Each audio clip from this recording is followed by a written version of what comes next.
Perfect. Alan, how's the week been in preparation for a big clash against Sydney FC?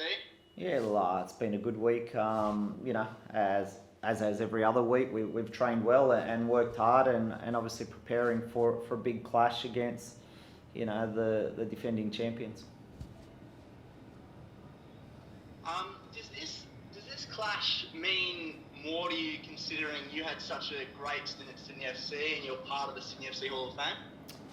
Um, no, not really. Look, we're at the time of the season where every point and every win is so crucial, and every match, we can see how much the table's tightened up from top through to almost 10th position. So that's really the main element that gives this match the gravity that it has. It's such an important match for both teams. Obviously I spent a lot of time at Sydney, nearly 7 years there, and loved the club while I was there, and had a great time while I was there, and really, together as a group we established that W League program over a long time. But that's in the past now. I have a lot of respect for the club and the people who are at the club, and always have had. But no, look, that's sort of in the past, and really the match this week is such an important game for both clubs in terms of this year's A-League finals. Yeah, you mentioned the ladder positions. Both sides are pushing for top of the table, or top four or so. Do you think this is, I guess, the closest New South Wales derby we had to the early seasons where the Mariners and Sydney FC were really pushing for these spots? Do you think we can return to a point where these clashes mean so much to the fans and mean so much for the clubs? Yeah, look, I think every game for us this year at home has been an exciting game. Regardless of who we've played, to be honest, the matches have been incredible, really. The kind of things that you couldn't even write in a movie script. They've just been end to end, amazing finishes to the matches, and regardless of who we've played. So really, from my perspective, I just hope that the fans from both clubs come out and support both teams, and the A-League gets the support that it deserves, and especially our team. We've been down the bottom for so long, and I think the players really deserve the Central Coast community and the football community around here to come out and support us in big numbers to help us get over the line.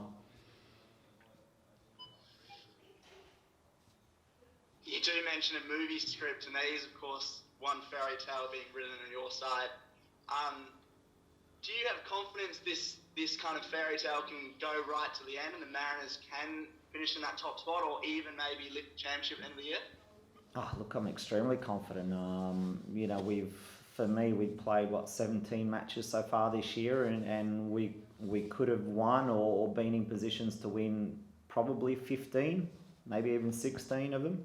There was probably that one game against Melbourne City away where I thought we were genuinely outplayed for the larger portion of the match. But even last week, I thought we were pretty poor in the first half. But again, we came out in the second half and dominated the game, and showed that we could dominate against a quality opposition like Western United, with such big names and so much experience throughout their squad. And with our young and relatively inexperienced squad, apart from the sprinkling of experienced players we have, we still showed that we could come back and get into a game. And we didn't get back on the scoreboard, but we certainly got back in terms of being able to control the game and have momentum in a game, which was really pleasing. So I know that we can beat anyone on any given day, but there's no doubt that we have to be at our best, or very near our best, to be able to beat everyone. It's your 50th game as an A-League coach. Do you look into these milestones at all? I didn't know actually till Dave Jordan, our media officer, told me the other day. As I said before, the importance of this match is just too big to worry about that kind of stuff. And I think that's probably the kind of stuff you look back on, in 10 or 20 years' time rather than in the moment. That's sort of my view anyway. Daniel De Silva missed the last game through a foot injury or a toe injury, I think it was. Is he going to be available tomorrow? Yeah, he's got to get through today's training. At the moment, he's 50-50. So we'll just see if he can get through today's training, and if he does, he'll be available. If not, hopefully he'll be available midweek or maybe even next week against Victory. Are there any other guys who are struggling with a few injuries, or anyone else pushing for maybe a spot in the team? No, we're pretty good at the moment. We've just obviously got Ruan Tonic, who's out this week through suspension. So there's a bit of a battle there for that centre-back spot, but no, everyone else is available. Sydney FC have someone of their own missing through suspension, Ryan Grant at right back. Is that a spot you may look to target with someone maybe more inexperienced setting up there? Oh, look, they're such a quality team, and they've got so much experience throughout their team. And in the past they've obviously put Rattray there at different times, and Harry van der Sarg, and I think Harry even played some of those matches when they went overseas and played against PSG last year. So whoever they put in that role, I'm sure will do a capable job. And we've seen even on the other side, Joel King, how much he's grown over the last 2 or 3 years in that left back role, while Zulo's been out injured. So they're a club who are doing things right and have always done things right over the past 4 or 5 years to establish such great depth within their squad. So I don't think as good as Ryan is, and he's been an amazing player over the last few years, I'm sure that they'll be fine. And how much confidence do you take from that 2-0 win you had earlier in the season against Sydney FC? Yeah, I think that gave us a lot of confidence for the season, to be honest.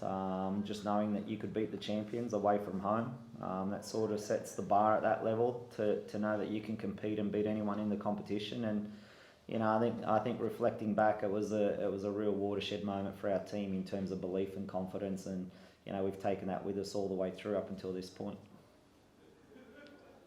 And if I may just ask one more as well, you've been saying since the start of pre-season that you believe regional clubs have their place in the A-League, can even become some of the biggest clubs in the world. Why do you have that confidence, and why do you have so much belief in this Central Coast community as well? Oh, look, it's the first and foremost, the fact is that regional clubs became the biggest clubs in world football. It's probably poor timing, but even if you look at that Super League that wanted to break away, they were pretty much all regional clubs. They weren't clubs from the capital cities of those countries, and that's just the way football evolved back in the late 1800s and early 1900s, because people had that connection to their local community and the tribalism that followed that, and that's why regional clubs became, from small sort of regional centres, and obviously over time those cities became a little bit bigger, but still the biggest football clubs have not come from the capital cities in Europe. And if we follow that trend in Australia, and I think Wanderers are a good example of that as well. When they came into the competition, they probably had the most amount of fever and tribalism that any A-League club had up until that point, and basically because they represented a certain geographic area away from the capital city, and that's why I think Newcastle is a fantastic sporting city, and Central Coast also has that attachment. And the best part about Gosford is that we're the only major sport here on the coast, so we really need to exploit that even more. And when you extrapolate that to the whole country, we are the sport that is played across the whole country. It's football and cricket that's played and is a major sport in every part of Australia. NRL is, as we know, a major sport in Queensland and New South Wales, and a little bit of ACT, and AFL dominates the southern states, but football's played everywhere, and we need to ensure that we spread the gospel everywhere, and we try and entrench ourselves in every regional centre. And we've talked so long about connecting from grassroots to the A-League. I don't see any better way than having an A-League club represent every regional town in Australia. Oh, perfect. Now, I was just going to touch on what you said about the Super League. Did something like that really frustrate you, considering the kind of mission you're on to really kind of grow the game of football in smaller areas? I think the whole world's spoken, haven't they? So I don't really need my extra comments on that. But I think that the centre of world football has shown that they weren't really happy with that model, and to have a closed shop of the rich clubs just wanting to compete against themselves wasn't what traditional football has been based on, and not how it evolved and grew to become the sport that it has. And we know, as again going back to history, it's always been the working class sport. It's always been the sport of the people, and that's why it's become the number one sport in the world, and basically a religion around the world, not because it's the upper class or the middle class controlling the reins. And even though it's become big business, having that attachment to your local community and your area is always going to be the biggest and strongest point that will keep football at the top of the pecking order.